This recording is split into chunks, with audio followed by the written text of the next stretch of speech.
Si Alucard ay isa sa mga kinakatakutang jungler ngayon. Sa solo rank game, mas lalakas pa siya kung gamit mo ang bagong emblem at item sa kanya.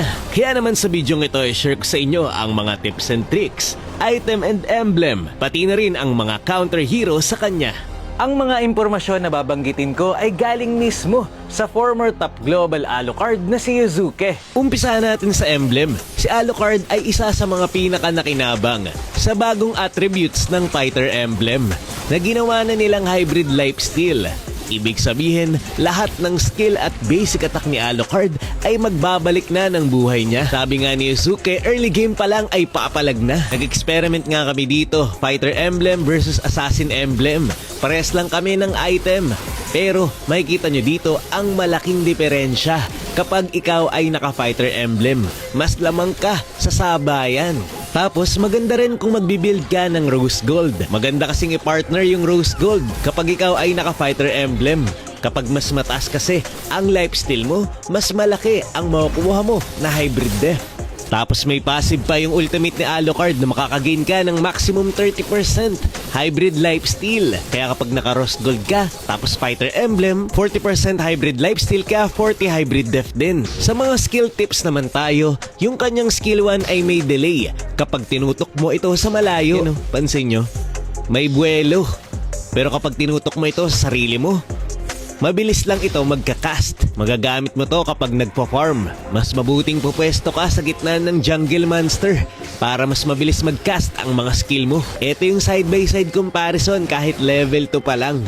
Mabagal yung cooldown ng iyong first skill pero kita mo agad na mayroong diferensya. Mas bibilis talaga ang iyong pagja-jungle kapag pumesto ka sa gitna. Lalo na kung naka-ulti ka, mas madalas ang iyong skill 1. So mas bibilis kang mag-farm pag ginawa mo ito. Kitang-kita naman kasi talaga yung difference. May delay, tapos walang delay.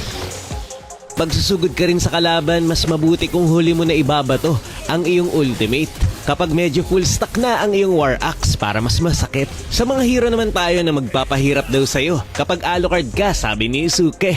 Sa mga jungler muna tayo, nandiyan si Fredrin. Bagamat kayang-kaya mo yan sa 1v1 setup, kapag 5 man na, bibigyan ka niya ng chain stun na magpapahirap sa'yo. Isa pa sa mga magpapahirap sa'yo ay si Baxia. Dahil nga hybrid lifesteal ang kalakasan ni Alucard, kapag tinanggalan ka nito sa early game, mahihirapan ka. Sa mga gold lane naman tayo, mahihirapan ka daw sa Melissa kasi nga napakahirap lumapit kapag Alucard ka. Kailangan mo pang antayin mawala ang ultimate bago mo masugod sa clash. Sa mga rumor naman tayo, nandiyan si Franco. Syempre si Alucard sumusugod yan, kaya easy target yan para kay Franco. Sa mga XP laner naman, nandiyan si Ruby.